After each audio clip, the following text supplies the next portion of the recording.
Olá, a paz do Senhor, que bom! Hoje nós já estamos na 8ª lição, como temos aprendido durante este trimestre. Nós podemos dizer que aula de atualidade. Estamos por dentro de todos os acontecimentos, tudo que envolve a igreja, as sutilezas que querem silenciar a igreja de Cristo aqui na terra, as sutilezas, para que a Bíblia não seja mais a bússola orientadora da nossa fé. Para você que está aqui pela primeira vez, eu sou Jane Martins de Souza, sou professora e também superintendente de Escola Bíblica Dominical, e para mim é um prazer, uma satisfação enorme estar aqui semanalmente, dividindo com os irmãos, aprendendo com os irmãos a respeito da Palavra de Deus. E como eu confesso em todas as minhas videoaulas, eu aprendo juntamente com cada um de vocês. Quanto mais subsídios nós temos para a Palavra de Deus, mais nós crescemos na graça e no conhecimento do nosso Senhor e Salvador Jesus Cristo. E hoje na lição de número 8, nós vamos falar sobre a sutileza do enfraquecimento da identidade pentecostal. E o texto que foi tomado por base para estudarmos essa lição está em Atos, no capítulo 2, versículo 1 a 4, e também em 1 Coríntios, capítulo 12, versículo 7 ao 11. O que nós vamos abordar durante esta aula? Nós sabemos que o nosso tempo é muito pouco para explanarmos toda a lição, e às vezes nós ficamos com alguma coisa ou outra sem conseguir trazer para a nossa aula. Então hoje nós vamos aprender o que realmente significa identidade. Qual é o conceito de identidade? E o que essa identidade, a nossa identidade, ela representa? O dicionário diz que identidade é um conjunto de características que distingue uma pessoa da outra. É isso que nos faz diferentes, É essa que é a nossa identidade, por sermos diferentes de outras pessoas. Ou seja, é a soma de caracteres que individualizam uma pessoa, distinguindo-as das demais. Então, em resumo, nós somos únicos. Não existe outra pessoa exatamente como nós. Nós temos características que nos fazem diferentes. E quando nós trazemos para o nosso documento secular de identidade, é isso que nos difere. Nós temos um número, nossa filiação, data de nascimento, enfim, são essas coisas que nos diferem uma das outras pessoas, uns dos outros. É o que confirma a identificação de uma pessoa. E é o que está acontecendo hoje nas igrejas pentecostais. O que difere os pentecostais dos tradicionais é exatamente isso: a manifestação das línguas estranhas e os dons espirituais. E, infelizmente, muitos estão perdendo a sua identidade. Muitas igrejas estão se deixando levar pelo modismo, pelo tradicionalismo, por estas sutilezas, E é isso que nos difere, nos faz ser uma igreja pentecostal. A sutileza deste enfraquecimento nós percebemos nos cultos e reuniões de oração. Alguns dizem: para que falar línguas estranhas? Às vezes nós ouvimos isso das pessoas. E infelizmente, já há quem negue a língua estranha como evidência inicial do batismo no Espírito Santo. Aprenderemos sobre preservação da nossa identidade pentecostal, como preservar a nossa idade pentecostal. Vamos aprender o que foi o movimento pentecostal e a atualidade dos dons espirituais. Então fica comigo até o final desta aula e juntos aprenderemos bastante acerca da Palavra de Deus. O mais triste, segundo o nosso comentarista, é que no nosso meio, no meio das Assembleias de Deus, estes erros têm aparecido. A negação da atualidade dos dons espirituais e a negação da doutrina do falar em outras línguas como evidência física do batismo no Espírito Santo. Somos um povo que nasceu em resposta ao movimento pentecostal. O que realmente é o movimento pentecostal? Nós vamos aprender agora um pouquinho sobre isso. A origem deste movimento estava nas sedes espirituais que as pessoas estavam. Um século que as pessoas estavam com sede espiritual, de viver as promessas espirituais de Deus para a igreja. E então grupos de oração eram formados em todos os lugares. E isso produziu avivamentos em diversos lugares simultaneamente nos Estados Unidos. Nós sabemos que esse avivamento começou lá. E de lá ele veio para o Brasil. Os missionários foram enviados de lá para o Brasil. Não foi uma pessoa, mas o derramamento simultâneo do Espírito Santo em diversos lugares que originou o movimento pentecostal. E a ênfase também eram as línguas estranhas como sinal do batismo no Espírito Santo. Os Estados Unidos, eles foram incendiados com a chama do avivamento pentecostal. A mensagem do avivamento espalhou-se com tal rapidez que recebeu o nome de movimento. Por ela ter espalhado tão depressa, ao mesmo tempo, em diversos lugares, eles deram ao nome disso de movimento. Ele moveu-se por todo o mundo. Por esta razão, o termo movimento pentecostal passou a designar todos os grupos que enfatizam a recepção do batismo no Espírito Santo, acompanhado do sinal em falar em outras línguas, segundo a inspiração divina. Não foi fácil estabelecer este movimento. Isso durou anos, pois haviam opiniões religiosas divergentes, assim como hoje, e vários concílios foram feitos, chamado de movimento pentecostal das Assembleias de Deus nos Estados Unidos.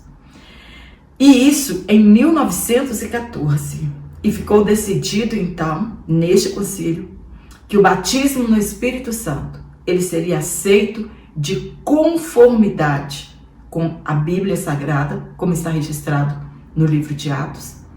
Falar em línguas estranhas, segundo o Espírito Santo, seria o sinal da confirmação. Então, lá naquele concílio, ficou decidido que só saberiam que uma pessoa realmente foi batizada no Espírito Santo se esta pessoa tivesse como sinal físico o falar em línguas estranhas, como está registrado no Novo Testamento. Este movimento pentecostal, ele chegou no Brasil em 1910 e a maior igreja pentecostal de todos os tempos foi fundada em 18 de junho de 1911, em Belém do Pará. E a nossa história, ela é marcada por fatos sobrenaturais, o que a coloca como fiel e digna sucessora da igreja nascida no dia do Pentecostes. E o que eles estão fazendo ou tentando fazer com a nossa igreja é um crime espiritual. Os missionários Daniel Berg e Gunnar Wingre foram os fundadores da Assembleia de Deus no Brasil. E foi a primeira igreja a adotar a denominação de Assembleia de Deus, em memória ao movimento pentecostal da Assembleia de Deus dos Estados Unidos. Antes, era uma organização missionária nos Estados Unidos, e essa organização ela era chamada de Assembleia de Deus. A Assembleia de Deus ela foi muito perseguida no início por ser minoria e também pela aceitação da doutrina pentecostal. No primeiro tópico, nós vamos falar sobre o Pentecoste bíblico. Como era, como foi, como iniciou esse Pentecoste? Primeiro, o Espírito prometido.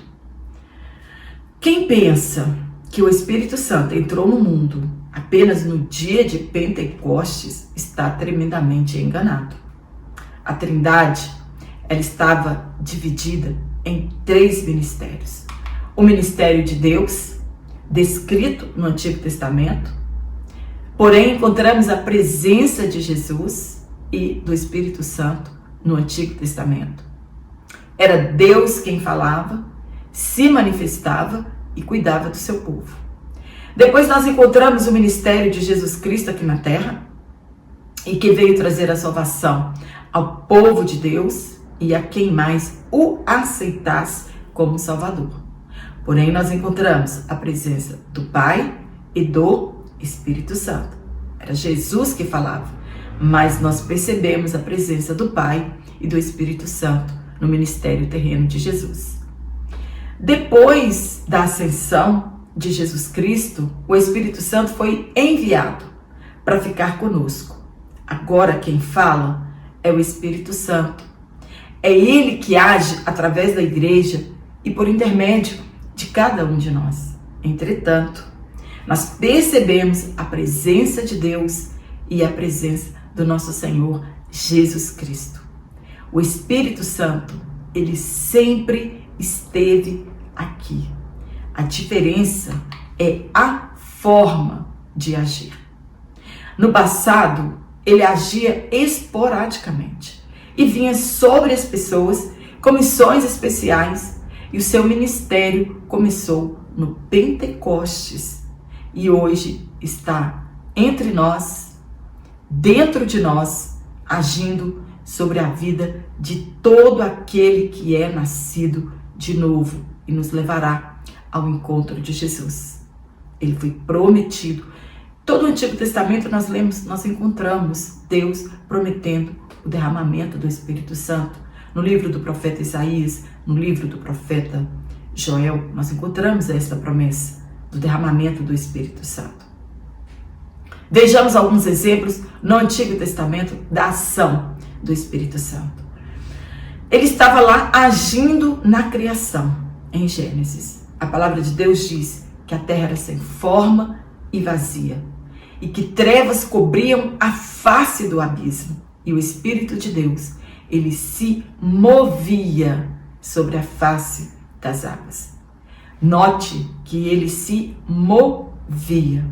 Servimos a um Deus que se move, como uma ave que sustenta seus filhotes e os protege. Ele agiu na vida de diversos personagens bíblicos, e nós não vamos ter tempo aqui de falar de todos eles, né? Mas se você quiser acrescentar algum na sua aula, né? Para você enriquecer mais a sua aula. Ele agiu na vida de Bezalel. Deus o chamou pelo nome, o encheu de sabedoria, de entendimento e de ciência e de toda a obra de artífice. Ele foi cheio do Espírito de Deus. Porém, naquele tempo, não havia derramamento, e sim o Espírito Santo, ele era concedido de acordo com a necessidade do serviço divino. Deus precisava que alguém fizesse alguma coisa, o Espírito Santo vinha sobre esta pessoa, e ela era cheia do poder de Deus. Joel profetizou que nos últimos dias, Deus derramaria do seu Espírito a toda a carne. Entendemos, por conseguinte, que no dia de Pentecostes iniciou-se os últimos dias. Desde quando Jesus veio, nasceu, já estávamos nos últimos dias. Mas ali no dia de Pentecostes ficou registrado como o início dos últimos dias. Ele também agiu na vida de Gideão, que venceu uma guerra com 300 homens. O Espírito de Deus veio sobre ele. Também ele agiu na vida de Jefté. O Espírito Santo se apoderou dele e por isso venceu os amonitas. Era uma ação mais restrita na antiga aliança. Não eram todas as pessoas. Eram para propósitos específicos a serviço de Deus. Estas pessoas, então, recebiam o Espírito de Deus. Mas a promessa futura não era para um povo específico, era para todos os povos, independentemente da sua classe social e étnica. No ponto 2, o Espírito derramado. O Novo Testamento é a revelação do cumprimento de todas as profecias, o tempo em que Deus cumpriria as suas promessas. O Espírito Santo foi derramado no dia de Pentecostes. Tinha uma razão de ser naquele dia. Por que exatamente naquele dia? Era celebrada a festa das colheitas ou festa das primícias. Todos os judeus estariam em Jerusalém. Todos eles vinham, eles tinham o dever de comparecer a pelo menos 3 festas durante o ano. Comemorava-se 50 dias depois da Páscoa. Era uma data memorável e que simbolizava exatamente o teor da festividade. Iniciava-se uma nova era, um novo tempo, o nascimento da Igreja de Cristo e o início das missões e colheitas das almas para o reino de Deus. A promessa feita por Deus não mudaria a atividade do Espírito Santo. Foi profetizada a mudança na quantidade e no escopo desta promessa, isto é, na oportunidade do movimento. A partir de agora, não seriam mais apenas pessoas específicas para a obra de Deus. No novo pacto, todos poderiam cumprir a missão de proclamar a mensagem do reino de Deus. Derramar é correr para fora, é produzir com abundância. Então não seria para uma pessoa ou 2 pessoas, mas para todos aqueles que aceitassem Cristo como Senhor e Salvador, fariam parte deste plano, né? Estariam ali também no derramamento. Deus, além do Espírito Santo, Ele deu dons espirituais a seu povo e entre eles o dom de profetizar. No tópico 2, nós vamos falar sobre o distintivo pentecostal de nossa igreja. O distintivo é aquilo que nos difere, né, de outras pessoas. Já falei no início sobre a história do movimento pentecostal e também a história da nossa igreja, como ela nasceu. Nós seguiremos agora para questões importantes a respeito do batismo no Espírito Santo. É o que implica a nossa aula de hoje. Para muitos, os dons espirituais cessaram com a igreja do século I. Outros acreditam que quando o cânon foi fechado, também cessaram-se os dons espirituais. E eles não estão mais disponíveis para nós, para a igreja da atualidade.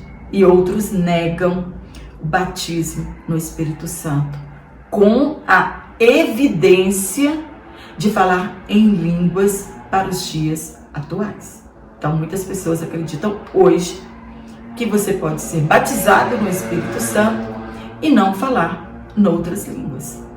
Segundo o apóstolo Pedro, a promessa ela é contínua, abre aspas, a todos que estão longe, isso incluiu a nós e a tantos quanto o Senhor, nosso Deus, chamar.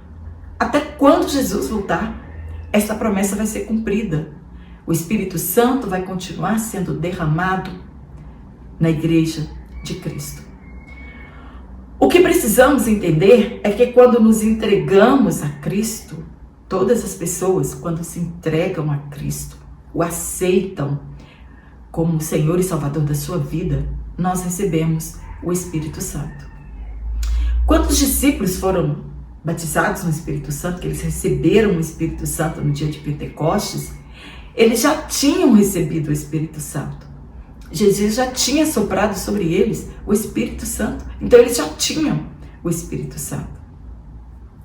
Ser batizado no Espírito Santo é uma experiência diferente de receber o Espírito Santo na nossa conversão. E que também, se você não falar línguas estranhas, não quer dizer que você não tenha o Espírito Santo. Muitas pessoas ficam preocupadas. Mas eu não falo línguas estranhas, será que eu tenho o Espírito Santo? Sim, todos cristãos regenerados que aceitaram a Jesus Cristo têm o Espírito Santo. Pode ser que não tenha sido ainda batizado no Espírito Santo. Ou que este batismo no Espírito Santo seja a garantia da salvação. Também não podemos ter esta dúvida. São experiências diferentes. Desde a regeneração, nós temos o Espírito Santo habitando dentro de nós. O que Lucas está dizendo é que o batismo é uma experiência especial, quando o crente pode ser cheio do Espírito Santo. Então, além de termos o Espírito Santo, nós podemos receber a plenitude dele, ou o que nós podemos chamar de batismo no Espírito Santo. É ser cheio dele. O propósito primário do batismo é o revestimento de poder. Revestir de poder o nosso testemunho de tal maneira que outros pudessem também entrar na vida e na salvação. É para isso, por isso que nós recebemos a plenitude do Espírito Santo. Nós somos revestidos com este poder para testemunhar o Evangelho de Jesus Cristo. A igreja de hoje, ela precisa desse mesmo revestimento para evangelizar o mundo. É receber poder para o serviço. Na verdade, Jesus ele nos capacita com esse revestimento, com este preenchimento de poder para o serviço no reino de Deus.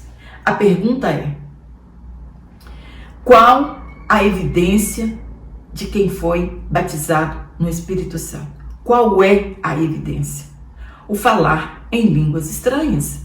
E os textos bíblicos, eles falam por si só.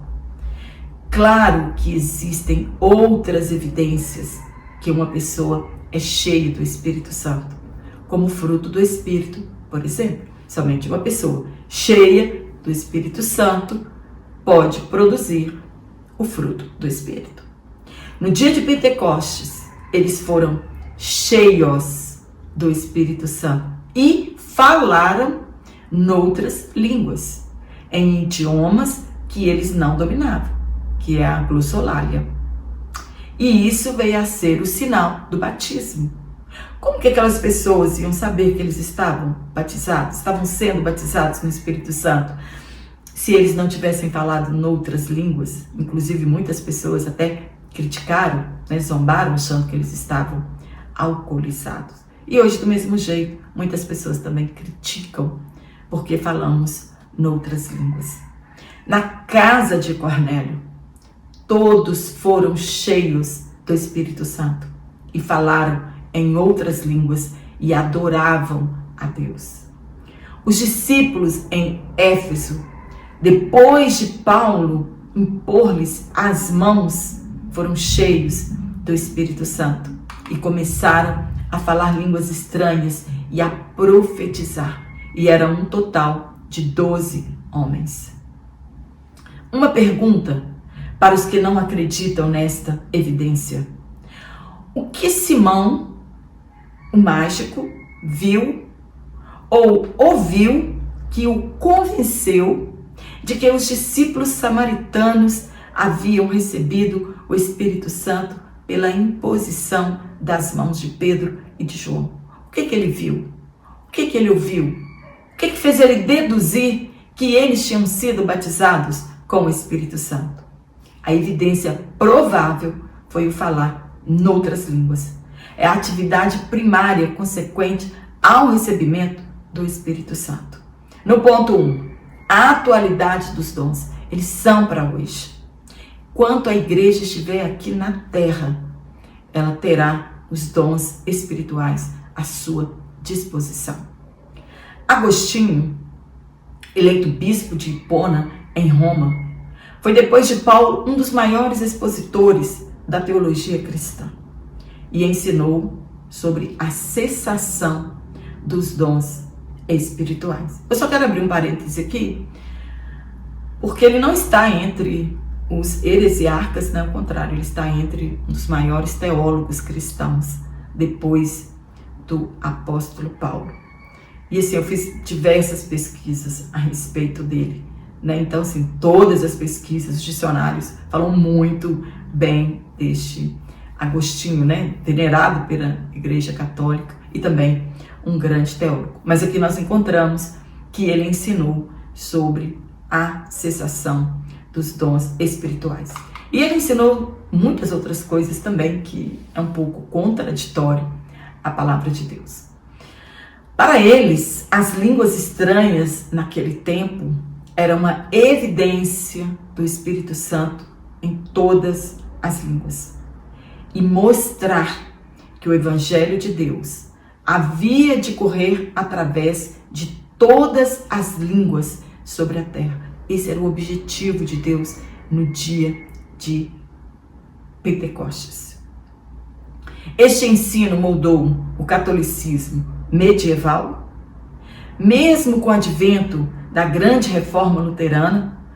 Os reformadores não conseguiram se desvencilhar destes ensinamentos. E sim, são muitos anos de história até chegar ao movimento pentecostal. Houve a reforma, a contra-reforma, os protestantes e, por fim, o movimento pentecostal. Este movimento surgiu como resposta a esse desvio doutrinário e surgiu nossa igreja, deste grande reavivamento pentecostal e da explosão dos dons espirituais. Há uma declaração das Assembleias de Deus de 1916 e afirma que os crentes devem buscar a promessa do Pai. No ponto 2, as línguas como evidência. Precisamos refutar os ensinamentos sutis que vêm sobre nossa igreja e que é desnortear nossos princípios bíblicos. O pior que se está nascendo de dentro da igreja.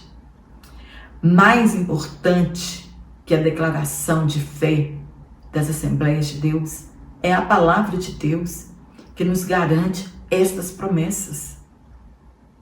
Se o fundamento da nossa declaração de fé não for a palavra de Deus, não tem valor, não tem firmeza, né? Mas a nossa declaração de fé, ela é fundada na palavra de Deus.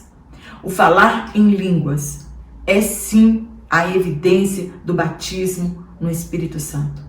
E tem a mesma essência que o dom de línguas.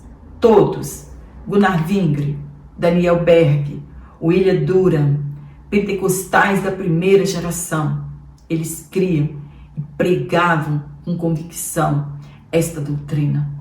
Tanto que Gunnar Wingre e Daniel Berg, eles foram expulsos, né, da igreja que eles vieram aqui para estar, porque eles acreditavam no batismo, na atualidade dos dons espirituais, do batismo no Espírito Santo e no falar noutras línguas.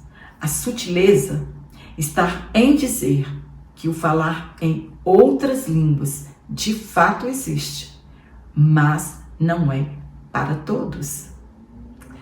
Este desvio, ele desanima muitos crentes e eles desistem de buscar este revestimento, este enchimento espiritual. É inegociável essa promessa. Nós devemos buscar com fé, sem desanimar. Se você ainda não foi batizado no Espírito Santo, não fala em outras línguas, não desanime, não desista. Esta promessa é para todos. Hoje a ação do Espírito Santo é diferente da ação do Espírito Santo no passado, que ele vinha sobre uma pessoa para um determinado propósito. Ele agora foi derramado como diz a palavra de Deus, sobre todos nós. E todos nós podemos sim receber a promessa do Pai. O dom de línguas, ele está à nossa disposição. Ele está à disposição daqueles que creem. Então agora no terceiro tópico nós vamos falar sobre mantendo a chama acesa. Como manter esta chama acesa? Existem alguns irmãos que falaram línguas estranhas somente no dia em que foram batizados. O que aconteceu? Por que não se fala mais? Deus, ele não arrepende daquilo que ele nos dá. O problema é não colocar azeite diário para manter esta chama acesa. O que eu preciso fazer para manter esta chama acesa? Primeiro, fidelidade às Escrituras Sagradas. É uma marca dos pentecostais clássicos ou históricos, a fidelidade e o amor às Escrituras. Mas esse termo pentecostalismo clássico ou histórico, o que significa isso?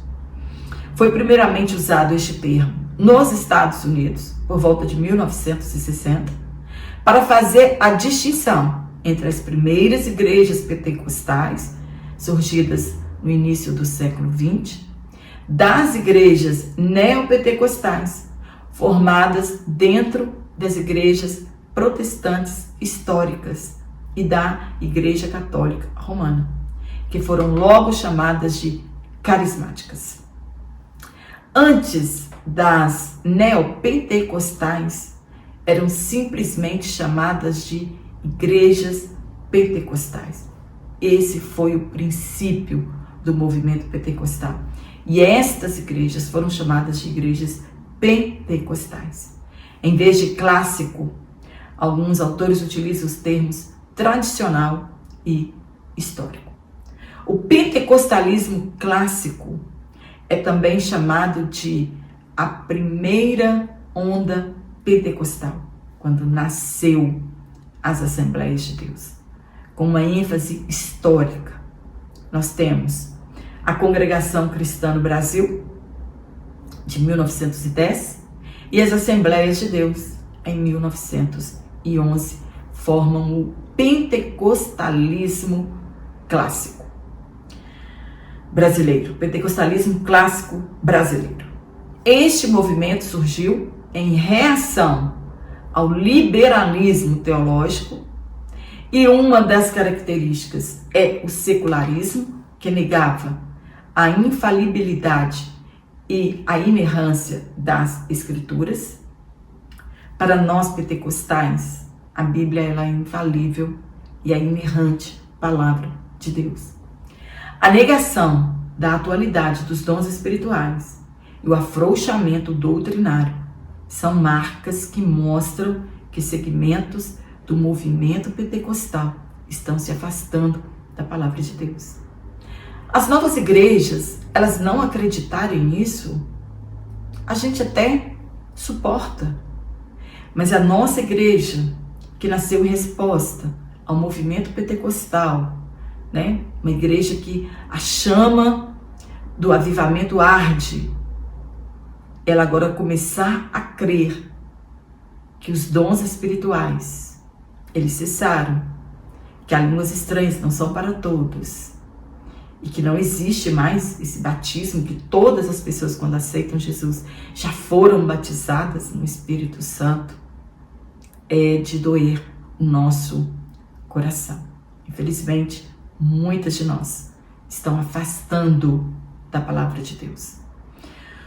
Todo desvio doutrinário, bem como toda heresia, existem por causa da negação da palavra de Deus ou acréscimo de alguma coisa às Escrituras Sagradas.